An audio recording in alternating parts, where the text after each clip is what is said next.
Hola, hola, ¿qué tal? Saludos cordiales en TV Senado. Profundidad de Campos hoy día le anuncia la presentación de un parlamentario que antes fue de la Cámara de Diputados y ahora es del Senado y está, bueno, hasta el 2003. Aquí está su ficha de presentación.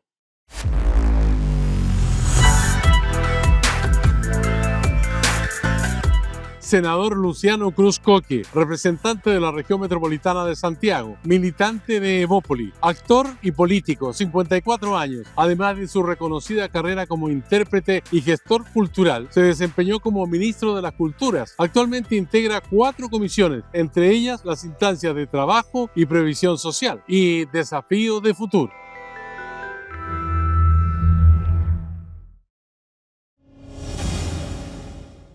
Aquí estamos listos para conversar en Profundidad de Campos con el senador Luciano Cruz Coque. ¿Cómo está, senador? Sergio, muy contento de poder conversar contigo.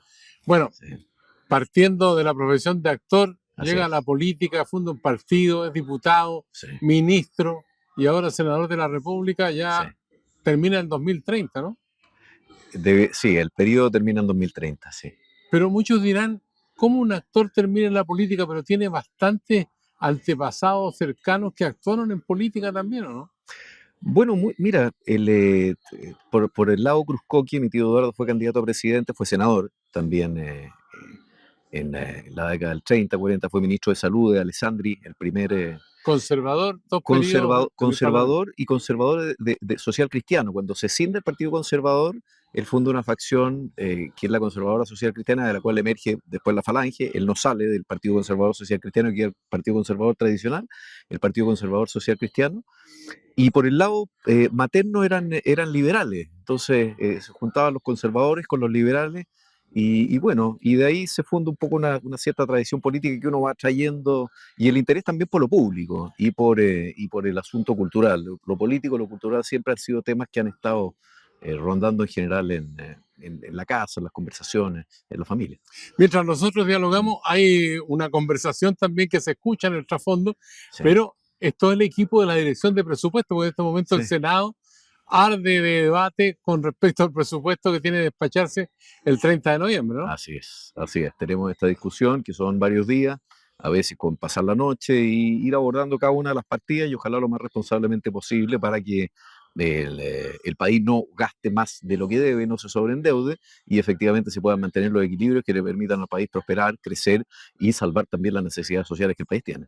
Me imagino que sus colegas actores y Sí. actrices dicen, Luciano, hazle empeño, que ponga más plata a la cultura, ¿es así o no? Sí, claro. Bueno, y viene ahora un presupuesto al alza y hay que buscar también de qué manera se ejecuta y se gasta bien también ese presupuesto, dando también las garantías de que las asignaciones no son arbitrarias y de que hay un buen sistema concursal de manera tal que los recursos estén destinados ahí a las áreas donde hay más carencia. Y a mi juicio se requiere tener mucha preocupación por el área por el área cultural, donde efectivamente sí ha habido muchas carencias y es una pelea que nosotros hemos ido dando desde hace mucho tiempo. Nosotros creamos también en el año 2013, en el primer gobierno, siendo yo ministro del primer gobierno presidente Piñera, el proyecto que derivó en el Ministerio de las Culturas y el Patrimonio, que unió finalmente las áreas culturales, patrimoniales, artísticas bajo un Ya. mismo paraguas. Y efectivamente hoy día faltan ciertos reordenamientos que permitan que esa institucionalidad funcione de mejor manera, pero claro, en general para los planes de fomento lector, para actividades artísticas, para acercar más a la ciudadanía y a los niños particularmente a la cultura, a la música, a la lectura, siempre faltan recursos. Y un niño que se cría cerca del arte, cerca de la cultura, cercano a la lectura, tiene evidentemente otra capacidad para enfrentar la vida que uno que no lo hace. Ahora, uno diría que la vida de actor y actriz es Sí, difícil porque, por ejemplo, una obra de teatro se hace un montaje, demora 3, 4 meses, después lo ponen en escena y en cartelera duran 2 semanas. sí. Y en el caso de la televisión, ahí va un selecto grupo de actores, pero las teleseries no están todas abiertas, menos hoy día en que muchas teleseries extranjeras, ¿no? Bueno, claro, hubo un momento, en su momento, particularmente en los 90, en que las teleseries había varios canales dándolas, te fijas, principalmente Televisión Nacional, el canal 13, y eran eventos muy masivos. Esto se diversificó y cambió también porque cambió también la televisión. En esa época no había ni cable, ni internet, ni las diversas plataformas que hay hoy día. Y obviamente la gente veía muchas teleseries. Los ratings de esas teleseries eran ratings altísimos. Entonces la gente obviamente que se identificó también con una forma de hacer productos chilenos. Y hoy día han disminuido, pero se siguen haciendo y yo espero que se hagan también más en la medida que esta misma diversificación permite que las nuevas plataformas también vayan mostrando distintos formatos en los cuales los actores chilenos pueden participar. Ahora, en cuanto a la discusión de presupuesto para cultura, por Sí. ejemplo, ¿qué marca la diferencia entre el actuar en la Cámara de Diputados y el Senado de la República? A ver, la Cámara suele tener, también por un asunto de números, 155 representantes versus los 50 que son en el Senado. En el Senado tú tienes la posibilidad, precisamente porque las comisiones son más pequeñas, ¿verdad? Son comisiones de 5, a diferencia de la Cámara que son de 13, de ponerte de acuerdo con más facilidad y estás de alguna forma obligado a llegar a ciertos acuerdos y tiene también una representación más regional. En algún sentido, en el Senado las regiones están más sobre representadas que en la Cámara. Hay un elemento quizá de diálogo más técnico, más profundo en cada uno de los proyectos respecto al diálogo más político que se produce en la Cámara, donde en general se representan más bien las mayorías políticas. ¿Te fijas? Acá creo que tenemos la posibilidad de tomar cada proyecto, discutirlo y finalmente tratar de lograr acuerdos, lo que a veces con la dispersión política que hoy día tenemos, que creo que es uno de los problemas graves a enfrentar en nuestra democracia, en la Cámara se hace más difícil, habiendo, hay que decirlo, cerca de 26 partidos legalmente inscritos en Chile y otros 6 más en proceso de constitución. Y creo que una democracia con este multipartidismo y esta hiperfragmentación es una democracia que tiene que ponerle atención a este problema, porque la capacidad de llegar a acuerdos se hace sobre todo para un país presidencialista y para el Ejecutivo muy difícil. Ahora, con ojo de actor, Mm. dramaturgo también, Sí, sí. ¿cómo se ve la teleserie Hermosilla cuando aparece? ¿Cómo ha ido desarrollándose? ¿Y cuál podría ser el final de esta teleserie que tiene que ver con la corrupción? Sí. Bueno, yo creo que primero es bueno que funcione la institucionalidad, que las cosas se sepan. El periodismo creo que ha hecho una labor de ir revelando aquellas cosas que pueden ser constitutivas de delito. Y efectivamente acá la Fiscalía está trabajando, la justicia tendrá que determinar y serán ellos precisamente los que deben ser los más justos y férreos jueces de aquello que pueda ser constitutivo de corrupción o de delito. Y en ese sentido yo sigo pensando que todavía tenemos un país que es un país donde las instituciones funcionan, donde la justicia tiene que llegar hasta las últimas consecuencias, y aquí, como se ha dicho en múltiples ocasiones, y espero que esto no sea un cliché en adelante, que caiga quien caiga y que se haga justicia donde debe hacerse. Eso es lo propio de un Estado de Derecho y yo espero que sea lo propio de lo que ocurre, de lo que debe ocurrir en un país como Chile. Ahora, más allá de la ficción está la realidad en Sí, este ámbito. Está el caso Monsalve, que es otra teleserie también, sí. y que fue sorpresa para usted, senador. Bueno, claro, porque uno no esperaría que una persona que tiene básicamente a cargo la seguridad del país, Usted fue colega de él ¿verdad? en la Cámara de Fui Diputados. colega de él y teníamos mucha interacción porque yo era jefe de comité, él era jefe de comité del Partido Socialista. Y evidentemente uno no espera que estas cosas sucedan, menos en personas que uno conoce. Y espero también que más allá de, de lo que hoy día se publica en los medios, de que efectivamente se llegue también hasta las últimas consecuencias. Y creo que acá hay un problema de dos aristas. Uno es el eventual delito posible de violación que existe, ¿verdad? Que eso lo tendrá que determinar, de investigar la fiscalía y determinar la justicia finalmente, pero también el cómo se actuó políticamente, y que es otra arista del caso respecto de por qué no se le pidió en su momento la renuncia cuando estuvo informado de aquello el mismo presidente de la República y la ministra del Interior, que es otra arista del caso y donde caben ahí responsabilidades políticas que, bueno, en este Congreso también se hacen valer.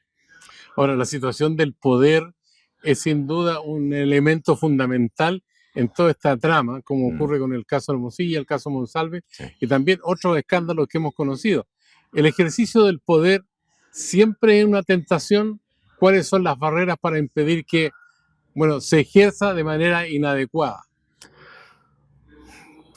Mira, es compleja la pregunta, porque efectivamente el poder en sí mismo es muy tentador para la persona. Shakespeare tiene grandes obras acerca precisamente del poder y cómo aquellas personas embebidas de su propio poder pueden ir más allá de sus atribuciones y sus posibilidades, incluso aquellas que la ley le otorga. Por eso yo creo que tiene que haber un firme comportamiento de autorregulación de aquellas personas que están en el poder, más allá de aquello que eh, exclusivamente establece como límite la ley, ¿verdad? Que es obviamente algo que no se puede eh, atravesar, sino que el poder implica también una alta responsabilidad de quienes lo ejercen.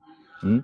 Y por eso que la responsabilidad de aquellas personas que están en cargos de poder respecto de la sociedad es mayor. Y es mayor también en el sentido de ejemplo que a ellos se les tiene eh, que pedir. Y acá cuando muchos creen que el poder es una especie de carrera en la cual hay distintos trampolines que te pueden llevar a esta pirámide finalmente donde en la punta está el poder máximo en régimen presidencialista, que es en la presidencia de la República. Uno tiene que ser extraordinariamente cuidadoso con las responsabilidades que ese poder conlleva. A grandes responsabilidades, también un gran sentido de la ética y el servicio público. Y creo que eso es lo que la ciudadanía espera de sus representantes. Usted es fundador de Mm, Evópoli. Así es. ¿Qué tanto hacen los partidos políticos para impedir, por ejemplo, que sus militantes Mm. ingresen a este campo de la corrupción que tanta desconfianza y rechazo produce en la opinión pública? Bueno, los partidos, yo soy, a pesar de lo impopular que es hoy día y que son en general los partidos políticos, yo creo que no hay democracia que pueda funcionar bien sin partidos políticos. Creo que los partidos políticos deben ser fortalecidos en una democracia. ¿Por qué? Nosotros vivimos, por ejemplo, el experimento de la Convención Constitucional en donde se le dio manga ancha a independientes que iban por fuera de las listas de los partidos. ¿Qué tienen los partidos? Los partidos están regulados políticamente por la ley de partidos políticos, está regulado su financiamiento, tienen una cierta predictibilidad. Tú si votas por un comunista o por un UDI o por un Renovación Nacional, por un Evópoli o por un socialista, tú sabes a qué te atienes. Hay una cierta predictibilidad en el voto y me parece que hoy día hay que apuntar, a diferencia de lo que se hizo en ese momento, y con resultados muy malos, creo yo, para la democracia, para el ejercicio democrático y para la capacidad de poder lograr acuerdos, hay que fortalecer también no solamente a los partidos, la ley de partidos políticos, a sus directivas y la capacidad de generar también filtros suficientes precisamente para que sea la mejor gente la que entre a la política, a ojalá tratar de hacer que aquello que la ciudadanía demanda, precisamente a través de este vehículo, que son los partidos políticos, ¿verdad? Se pueda realizar. Y creo que hoy día, un poco como te lo señalaba anteriormente, en esta hiperfragmentación partidaria, es muy difícil lograr acuerdos. Los partidos están con muy poca capacidad precisamente para generar esos filtros. Y cuando tú no apuestas o no tienes la obligación necesaria de apelar a grandes mayorías y te puedes conformar solamente con apelar a un pequeño nicho, el mantenerte en tu trinchera puede ser más rentable que salir a buscar acuerdos con el del frente, más allá de que no piense exactamente igual a como pienso yo. Y creo que el ejercicio de la democracia es precisamente el arte de lo posible, ¿verdad? El arte de la política, el arte de llegar a acuerdos, el arte de buscar esos acuerdos. Y creo que eso se hace sobre la base de partidos políticos fuertes y no de una miríada de partidos políticos que tenemos hoy día, que creo yo que están llevando a este país a una incapacidad de ir cerrando temas relevantes, que son los temas grandes, porque para Correcto. temas grandes tú no solamente necesitas a veces quórum más amplio, sino al menos de 50 más 1. ¿Hasta qué punto usted cree que el Senado de la República debe mantener la potestad de finalmente darle el visto bueno a un candidato a la Corte Suprema o una candidata a la Contraloría General de la República y otros cargos que se definen precisamente en el Senado a propuesta por una parte, en el caso de los ministros de la Corte Suprema, de una esquina, que el presidente de la República elige un nombre y lo pone a disposición del Senado, o en el caso de la Contralora, que recién acaban Sí. de ratificar A ver, ustedes. mira, a mí me gusta, yo sé que a veces eh, es difícil que no solamente el mérito técnico, ¿verdad?, entre a tallar en definiciones tan importantes como la Contraloría General de la República o los presidentes los ministros de la Corte Suprema, pero también las personas no vienen de ninguna parte. Te fijas, las mayorías representadas en los distintos órganos de representación popular son también mayorías que representan a las personas. La concurrencia de los distintos poderes del Estado me parece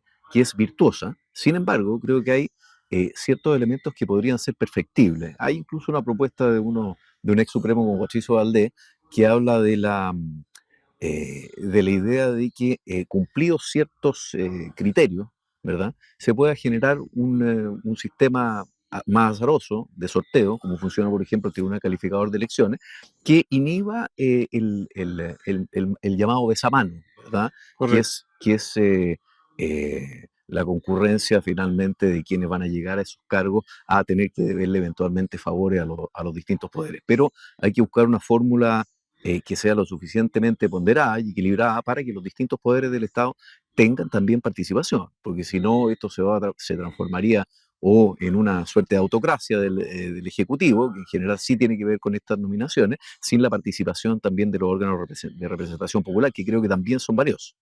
Tenemos un invitado, ¿ah? ¿No sí? O invitada, no sé yo, A ver. que quiere hacerle una pregunta que va a aparecer en pantalla.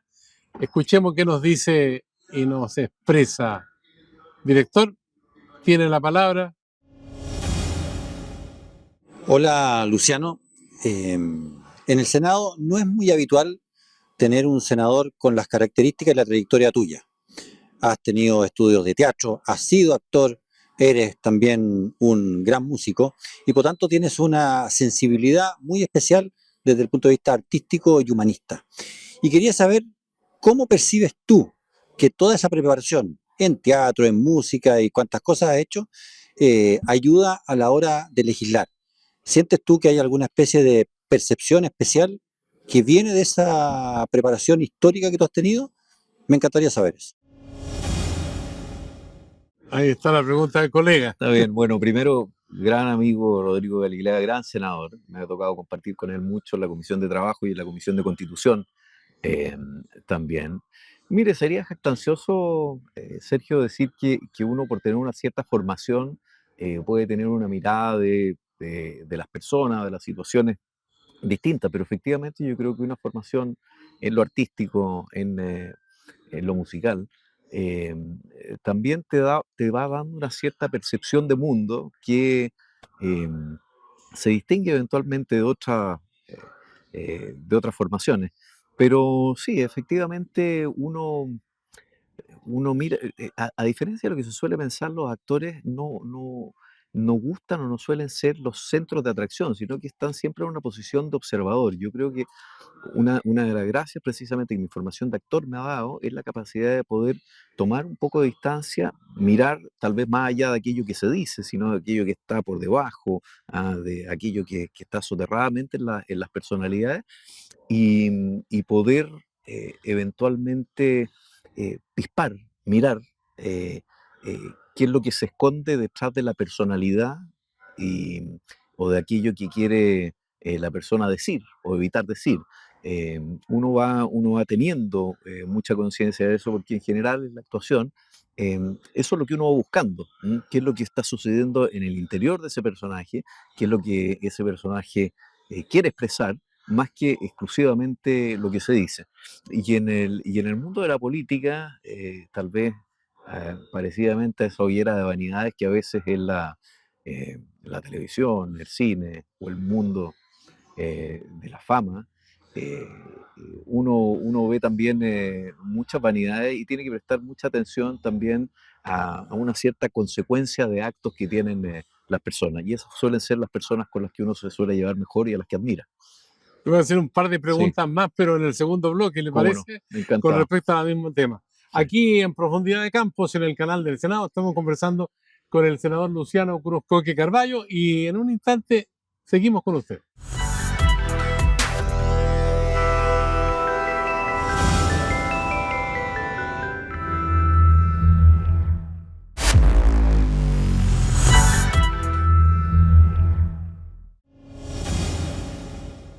Ya estamos de vuelta para seguir conversando con el senador Luciano Cruzcoqui, aquí en Profundidad de Campos en el Senado, militante de Bópoli, primera vez en la Cámara Alta, antes fue diputado. Y bueno, usted escucha un ruido de fondo, una conversación, qué sé yo. Está también en este mismo salón todo el equipo de la Dirección de Presupuesto, pues está debatiendo en el Senado ya en la última parte cuál va a ser el presupuesto para el año 2025. Pero estábamos hablando acerca de la puesta en escena de un actor y todo eso. Usted protagonizó algunos papeles que fueron bien importantes. Por ejemplo, le preguntan en la calle por alguno de los personajes por qué mató a Peyuco en Amores de Mercado, por ejemplo, ¿no?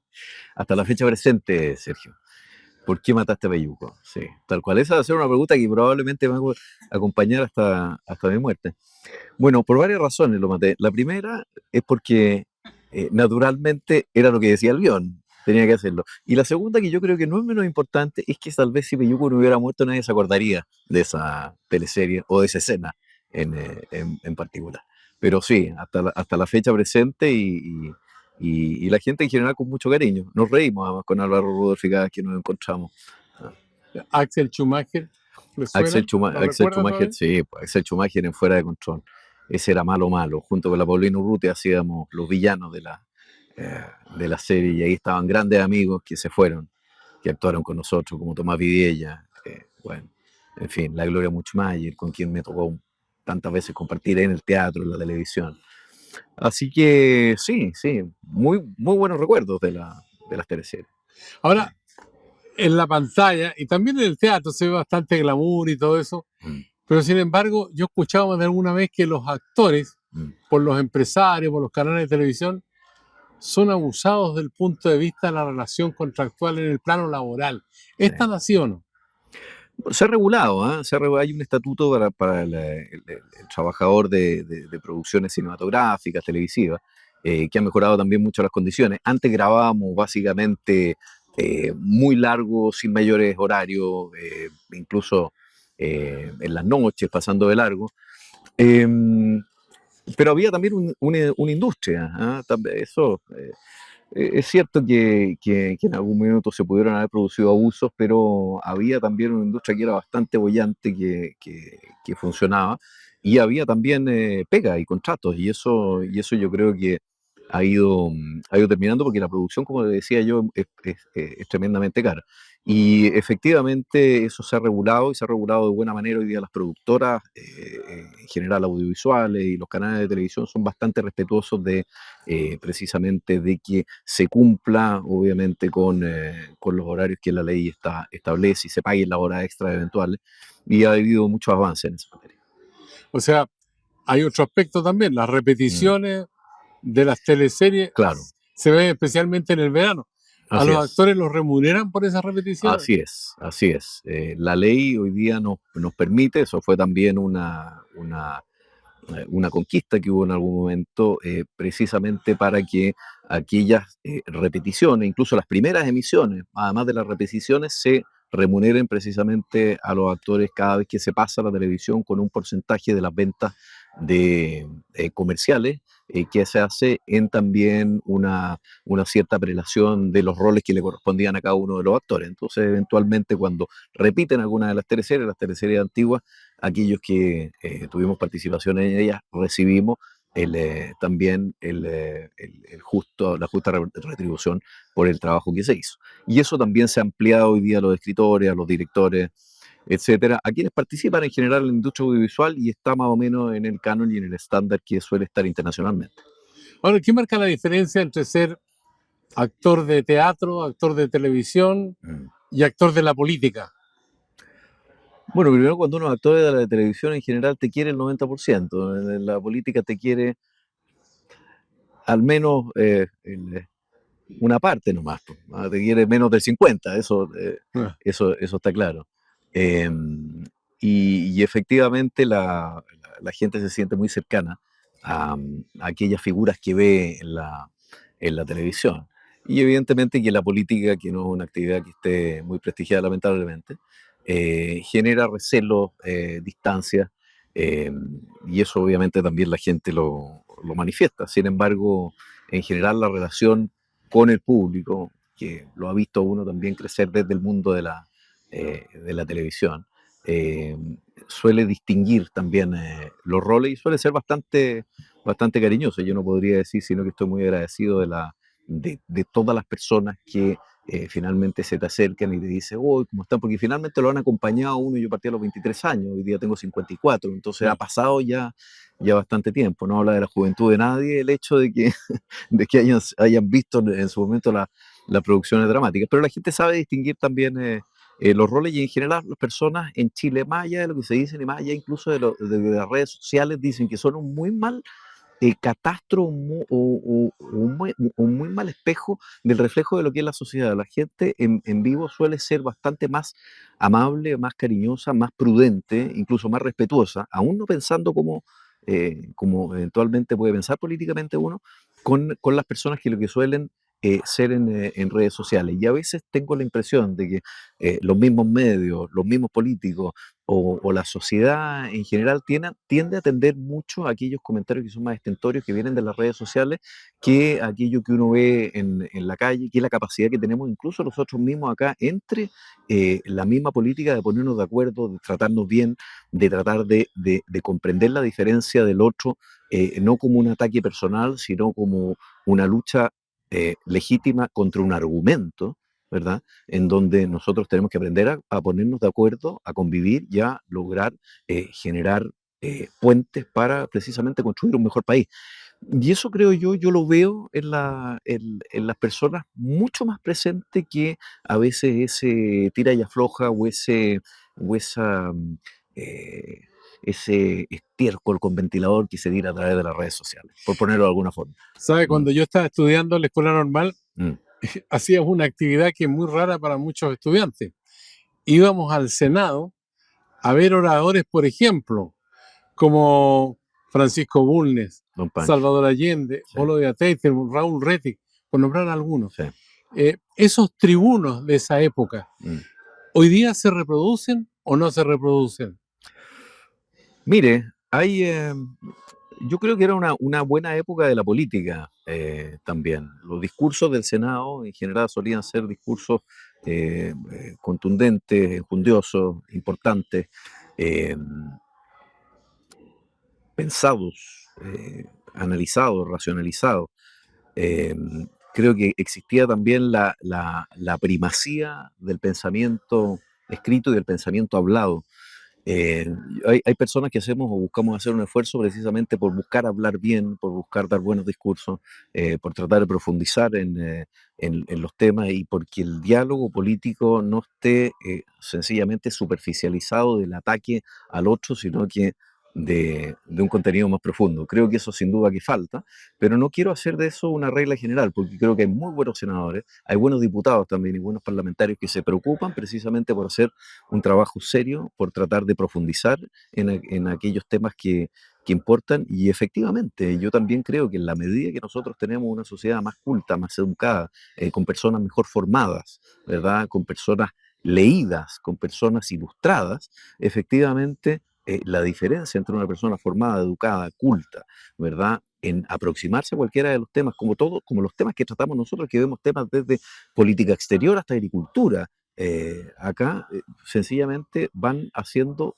un y generando un mejor debate, un debate más profundo y finalmente también, y quiero insistir en esto porque creo que me parece que es uno de los grandes problemas que nosotros tenemos, un debate también más respetuoso, en la medida que yo, a pesar de pensar políticamente distinto al señor del frente, atiendo su argumento y su argumento racional y es lógico y es fundado, yo efectivamente tiendo naturalmente a respetar a aquella persona y aquella opinión también como una opinión legítima dentro de un debate que es importante dar como sociedad.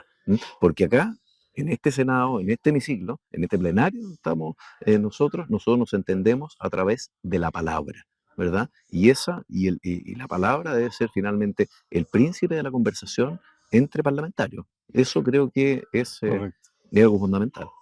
Ahora, la polarización es una parte del Sí. ejercicio de la política y lo hemos visto en el caso de las pensiones, por ejemplo. Mm, Llevamos más de 14 años discutiendo cuál es el mejor sistema de pensiones para Chile, mm, porque claro, las jubilaciones son precarias, mm. dejan a la gente prácticamente en la indefensión y eso hay que arreglarlo, Sí. dicen todos los políticos, pero no se ponen de acuerdo.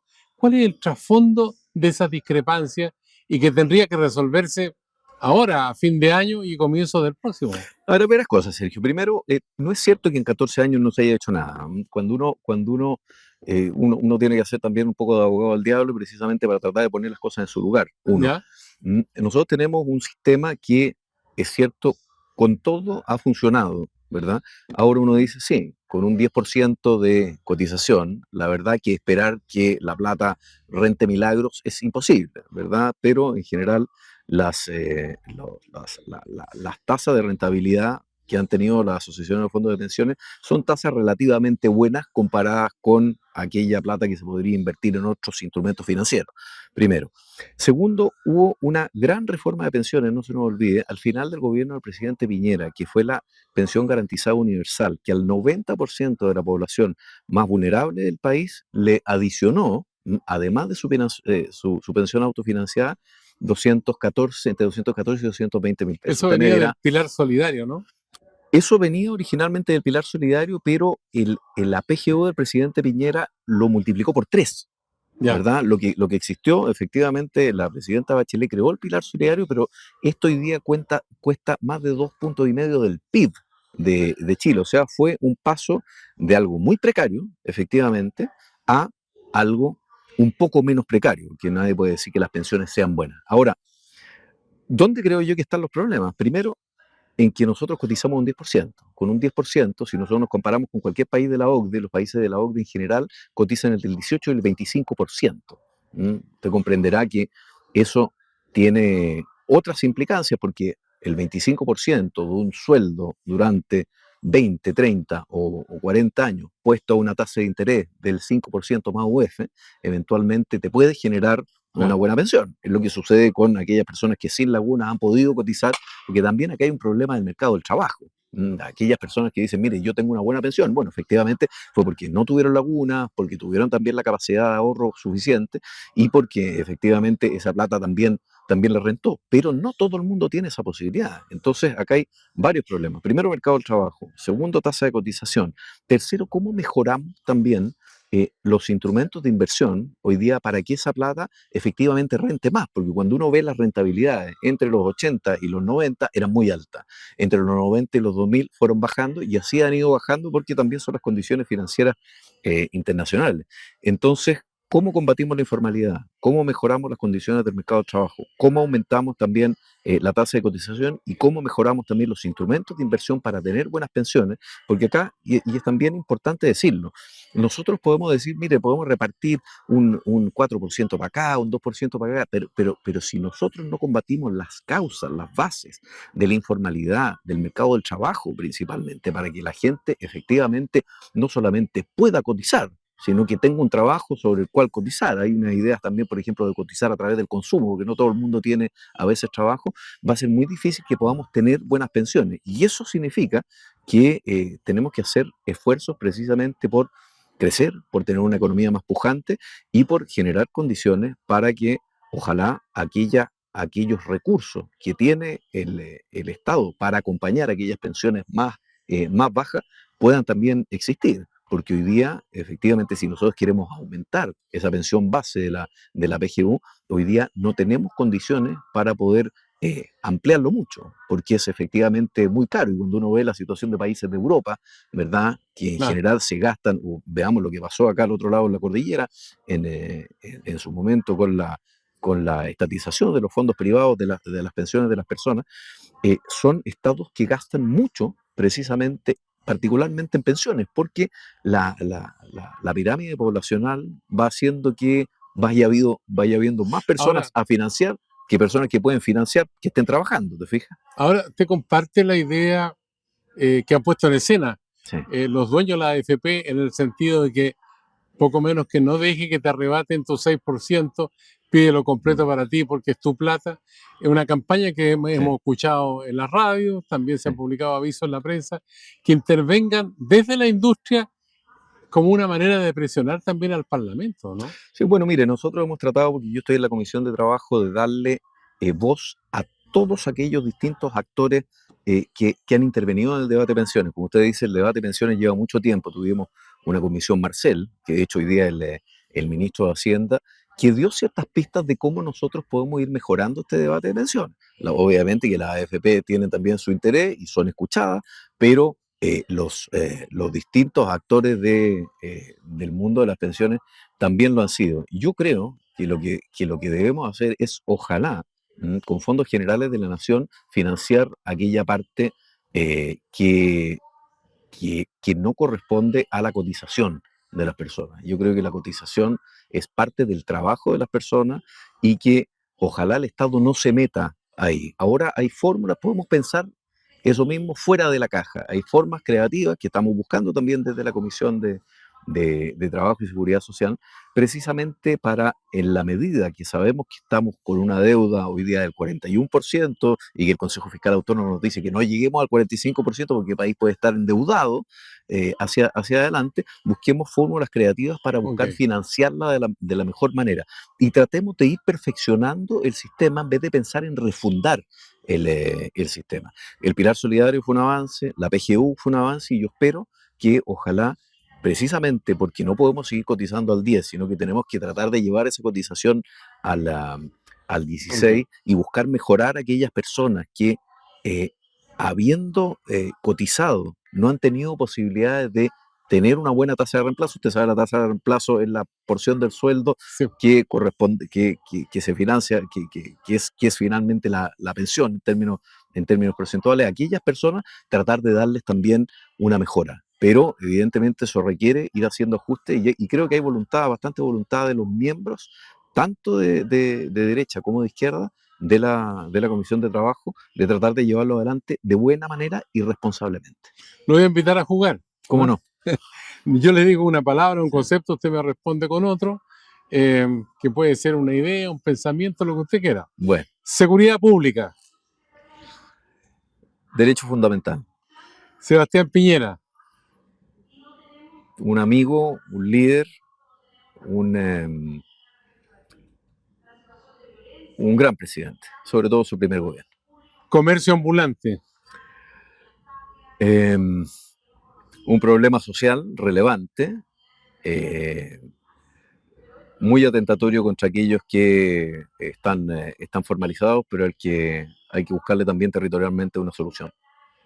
televisión pública, Relevante, importante la televisión pública, eh, y sobre todo debe ponerse al día con lo que es hoy los medios de comunicación. está en deuda TVN, dice usted. Yo creo que TVN no ha tenido la capacidad de renovar su ley orgánica que data de los años 90, para un periodo en que la televisión era una cosa absolutamente distinta de lo que es hoy día, donde no existían plataformas, donde no existía cable, eh, donde en general, si uno ve, los grandes productores no tienen en general una infraestructura muy grande, sino que se basan precisamente en contenido, en coproducciones, en plataformas. Y creo que ahí Televisión Nacional está en una deuda de repensarse como, Ok. como una televisión moderna y que se conecta de mejor manera con el mundo. Creo que todavía se está pensando TVN como aquella televisión que ya no va a volver, que es la televisión de broadcasting de los años 2000 y años 90 y que ya feneció. Estallido social, Eh, Creo que hubo quienes utilizaron políticamente la violencia para tratar de conseguir objetivos políticos de corto plazo. Sin embargo, creo que eh, ello, aquello ocultó también ciertas demandas legítimas de cambio que yo creo que el país debe darse de manera paulatina. Pero no guardo ningún recuerdo, me tocó ser diputado del Distrito 10 y del centro de la capital, no guardo ningún recuerdo ni siquiera cariñoso ni amable respecto de lo que fue el estallido social. Creo que no. estamos mucho peor como chilenos desde que ocurrió el estallido social en 2019. Los incumbentes o bohemia, Ah, dos etapas de la vida. bandas Bohemia era musicales donde tocaba guitarra. la banda de chicos donde tocaba guitarra y Los Incumbentes una banda de covers que tengo ahora. ¿Cuál de los dos? Eh, no, Bohemia por los recuerdos, pero Los Incumbentes por lo que soy. Sí, sí. Club Deportivo Universidad Católica, Mi club de toda la vida, Cruzado de Corazón. Un nombre presidencial. Un nombre presidencial. Mm, no sé, hoy día Evelyn Matei. Un deseo antes que termine el año. Un deseo antes, un deseo antes de que termine el año, que ojalá logremos convivir como país siendo empáticos con el otro, con el de frente, tratando de poner por delante los grandes objetivos eh, que tiene Chile, que tiene el país, mirar la política como una acción de envío grande y no como una pequeña, eh, un lugar donde se viene a tratar de tener pequeñas ganancias políticas particulares, Okay. y apelar nuevamente al respeto, al respeto por el otro, a buscar entendimiento y a generar la posibilidad de converger en grandes acuerdos. Yo creo que eso es lo más importante finalmente para la gente, para las personas. La gente no entiende mucho la rencilla política ni los partidos. Quiere finalmente cierta solución pragmática a las personas y que la política atienda a sus necesidades más profundas. Y creo que en eso debemos enfocarnos quienes estamos en esto. Al final tenemos un Mm. regalo. Ah, es que- Un minuto de confianza para Mm. expresar un pensamiento, una idea, una crítica. En fin, lo que usted quiera, a partir de ahora, ya. Sí, nada, bueno, Sergio, primero agradecer esta entrevista. Yo te tengo mucha admiración, te he escuchado siempre en la radio cooperativa. Alguna vez, me acuerdo, en los primeros cafés también estuvimos. eh, y creo que primero la labor de informar, la labor de tratar de hacer una cierta didáctica con la ciudadanía en estas materias, que a veces la gente no entiende para qué existe un Congreso, para qué existen las instituciones públicas, el comprender la importancia también de nuestras instituciones republicanas más relevantes, es un aporte que se está haciendo permanentemente a la ciudadanía y que hay que tratar de recuperar. Yo soy hijo de un profesor de educación cívica, un abogado que se dedicó la vida precisamente a inculcarme el respeto por, por el país, por los colores de esta bandera, por las instituciones, por la sana convivencia entre compatriotas, entre chilenos. Y a veces eso se pierde de vista cuando uno está en esta pega. Así que si quisiera expresar un pensamiento o un buen deseo hacia final de año, que ojalá tratemos de mirar el largo plazo, de admirar y valorar lo que hemos construido como país con su virtud y con sus defectos, ponderarlos bien y pensar que tenemos que dejarle un mejor país a nuestras familias, a nuestros hijos y a nuestros seres queridos. Senador, muchas gracias por esta conversación, ¿eh? Muchas gracias, Sergio, a usted y al equipo que nos acompaña. Y a usted que sigue estos diálogos aquí en Profundidad de Campos en el Senado de la República de Chile, le decimos carpe diem, será hasta la vista.